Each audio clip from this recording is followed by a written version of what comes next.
Good morning, everybody, and thanks for joining the live webinar on the session titled 5 Mistakes to Avoid While Planning for Your Retirement. I'm Shailendra, co-founder of Inatos, and we'll be taking around 30 to 35 minutes to run through this whole session. And we'll end up this session after doing the live Q&A. And let me now just shift to the presentation.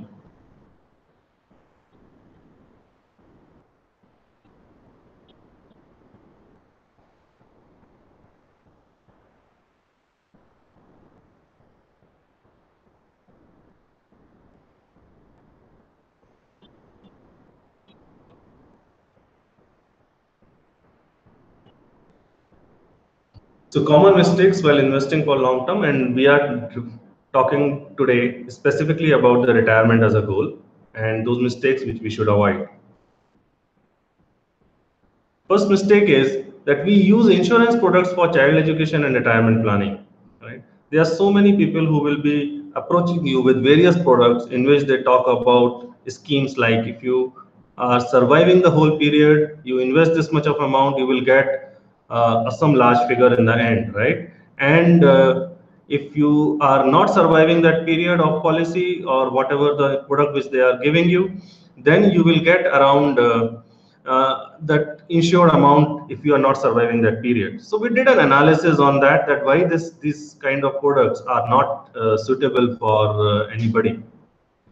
So this is an example of 35-year-old 35-year-old policy which is there for a period of 35 years and for a person for 30-year-old, and he is having an insurance as an investment. He is thinking that insurance is investment product for him, and he is paying a premium of 3165 rupees per year and is insured for a 1 lakh amount. So if he dies during this 35 year of a policy period, if he dies in this period, then he will get a lakh rupee, and if he survives, he will get 2.5 lakh rupee. So this example, say 3165 rupees per year is a very minuscule amount, and you can actually multiply that by 10 to just understand that it will be around 31,000 rupees and a 10 lakh investment and a 25 lakh as a maturity, right? So this looks good, right? But then we don't recommend this, right? On the face of it, it looks good. So why do we don't recommend, right? So just see that even if we break this into a very simple product like a PPF or a fixed deposit and a term insurance combination. So instead of taking a life insurance or a product as a policy for your retirement, you break that into term insurance combination plus a fixed deposit kind of a combination. Of 250 rupees per year, you pay for term insurance, and 2915 you pay as an FD the remaining amount. So total is still 3165, which is going out of your pocket. So term insurance helps us to give a life cover of 1 lakh for this 35-year period, and 2915 will actually get matured to 3.9 lakhs, which is 56% more money than what you would have got from this life insurance as a product. So message is very simple. There are many guys who are selling ULIPs and various kind of insurance policies which they tell it as a retirement product, that it will be good for your retirement or it will be good for your child education. Don't fall for that. Just do this simple math on your own, that break up, take any term insurance which is prevailing in the market and is available to you, and see what is the term insurance amount which you have to give for that kind of an insurance cover which they are promising, and put that money remaining into the PPF and see for yourself that this kind of an option will work out much better than just taking those products which are there out there in the market. Now I move on to the second mistake. Sure. So people will feel that equity markets are risky. So, but when I decide to put money into the market, from there on, the market should just go up, right? They should just change their nature, it seems, right? So this is kind of a misplaced expectation from your investments, for your investment performance when you put the money into the equity markets. So let us see that in bit detail. What do I mean?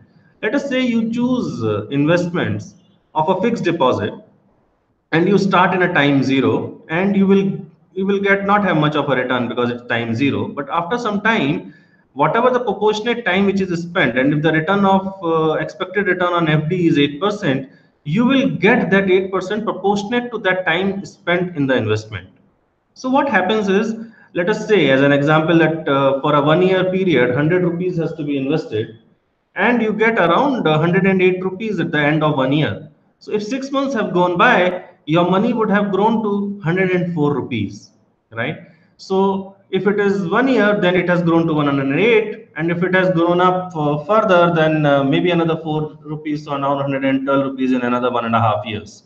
So we are very habitual to see our money grow as and when the time goes by.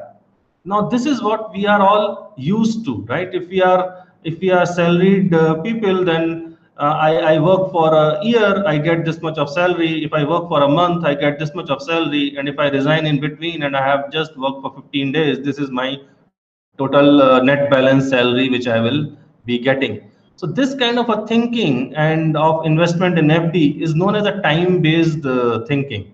That we are thinking that I have spent this much of time, so my time is getting converted into money, and therefore I should get this much, right? Now let us see the example of equity. This is not a time-based investment return kind of a thing, correct? In this, if you look for a very short-term duration, the returns can be very, very volatile, right? So I'll just note this graph. Let us say someone has put the money at this time frame in the market, right?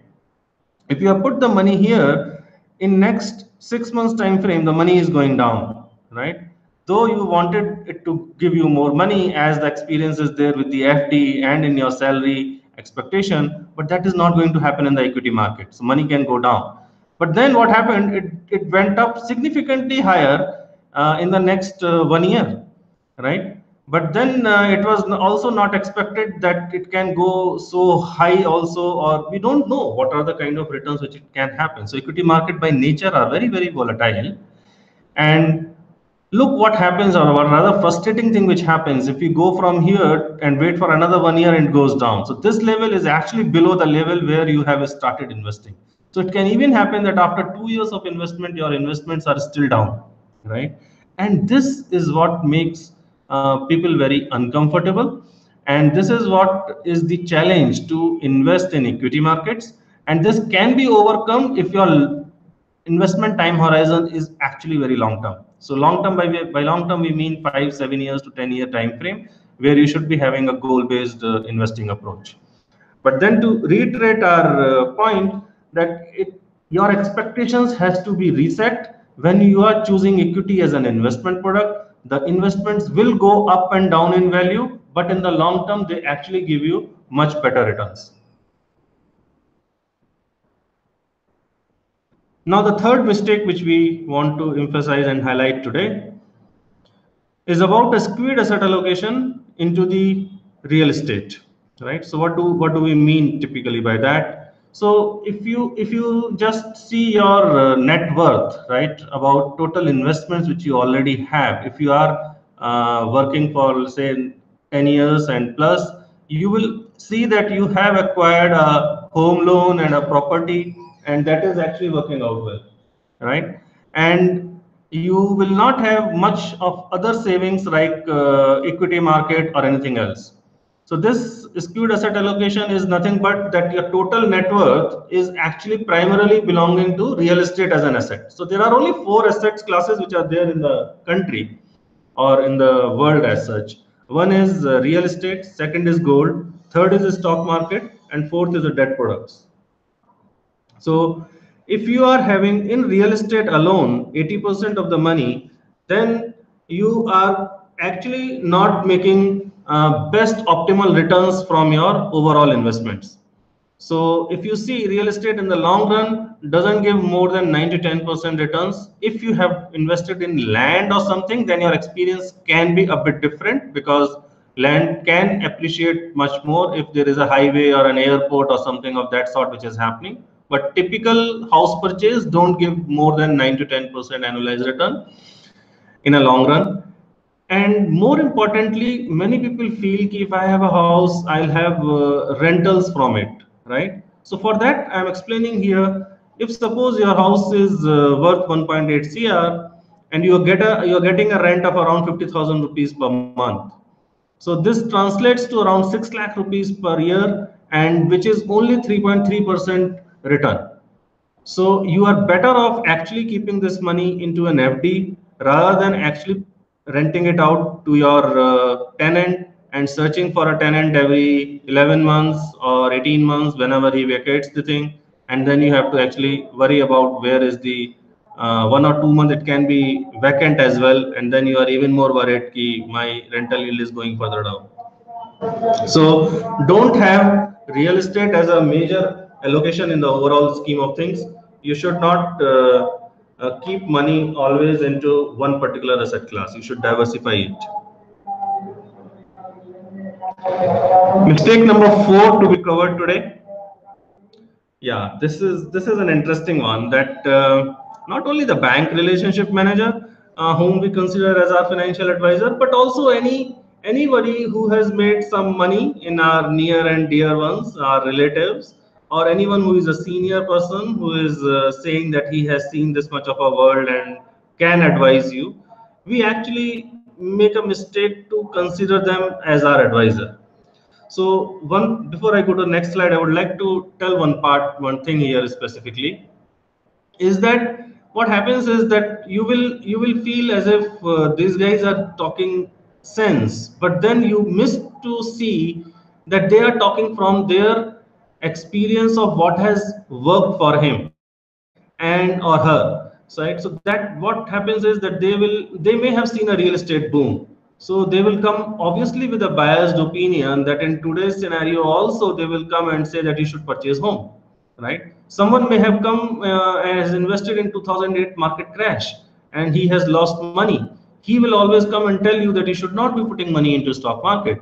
But are these two advisors relevant in today's scenario? May not be. So that is the judgment which is required, and having a financial advisor actually helps in that scenario. So why we say this is a mistake, these are the run of the mill points which we will have, is like, firstly and foremost, they may not be generally a certified advisor who has done their CFP or IA1 IA2 certifications from NISM to actually be eligible to give you advice. Secondly, you must have heard from them, right? Every time a quarter end comes, that, sir, can you help me to purchase this much of insurance? I am running short of my target. Can you please buy this, buy that, and help us, right? So these are the sales target which they are completing for their company, rather than being worried about your goals and targets, what you are interested in.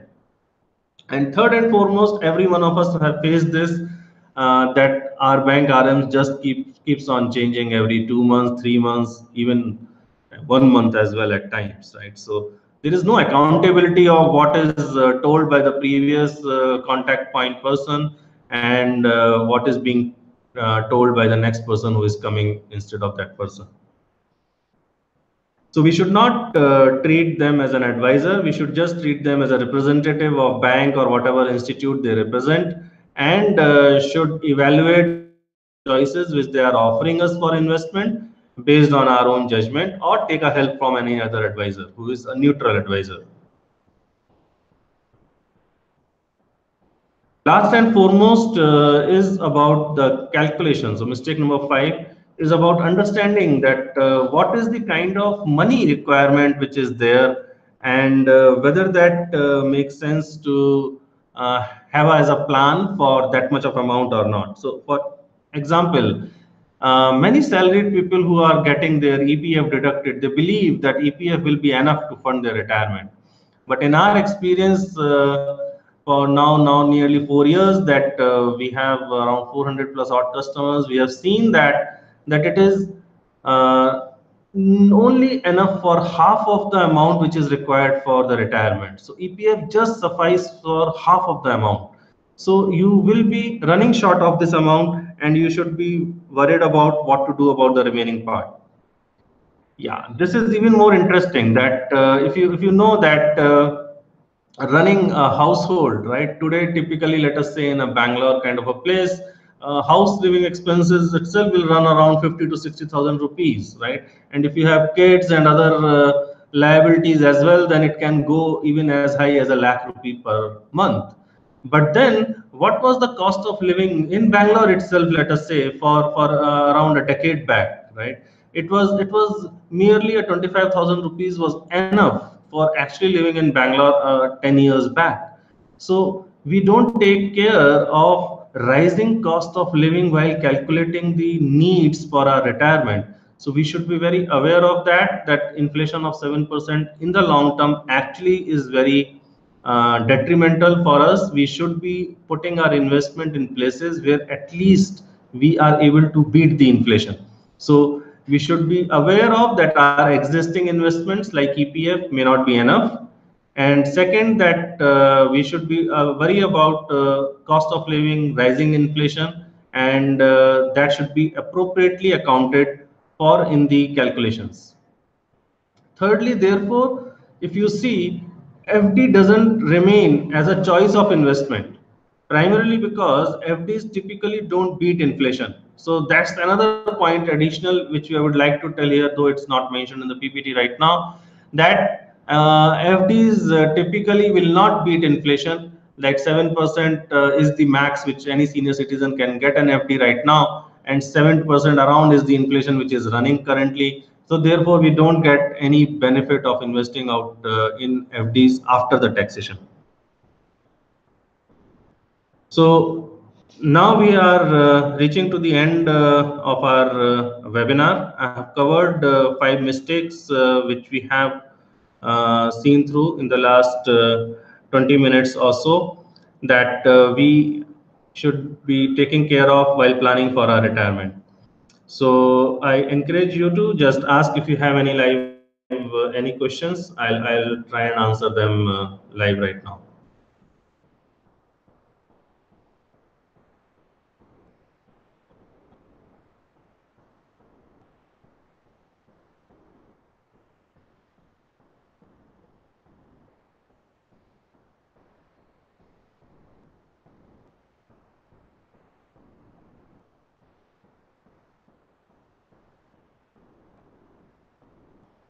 Yeah.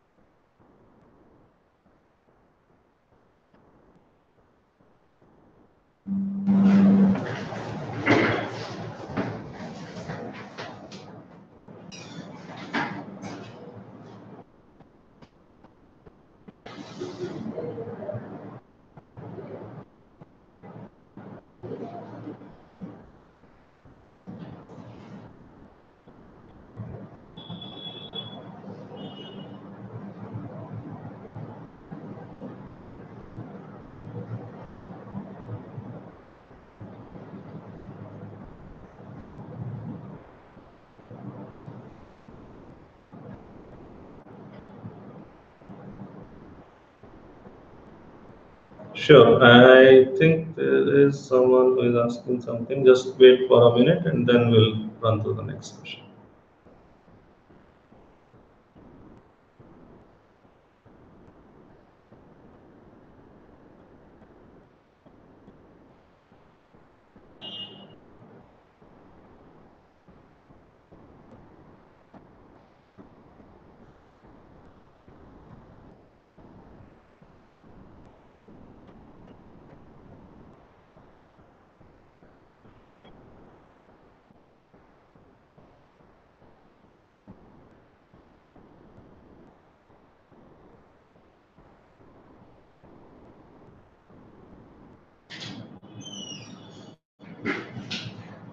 So I got one question here on how do taxes affect my investment and retirement planning?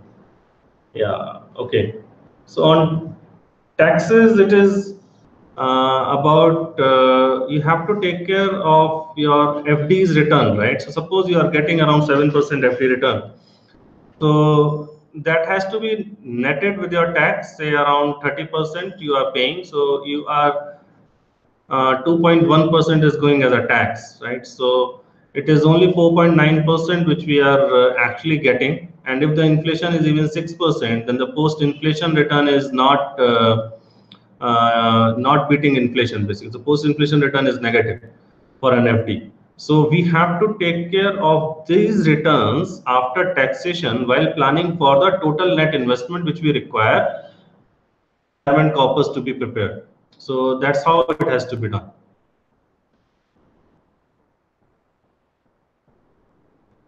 Okay, thank you everyone. And next session will be on how to plan for your post-tax money, post-retirement money, and to be in a more tax-efficient way.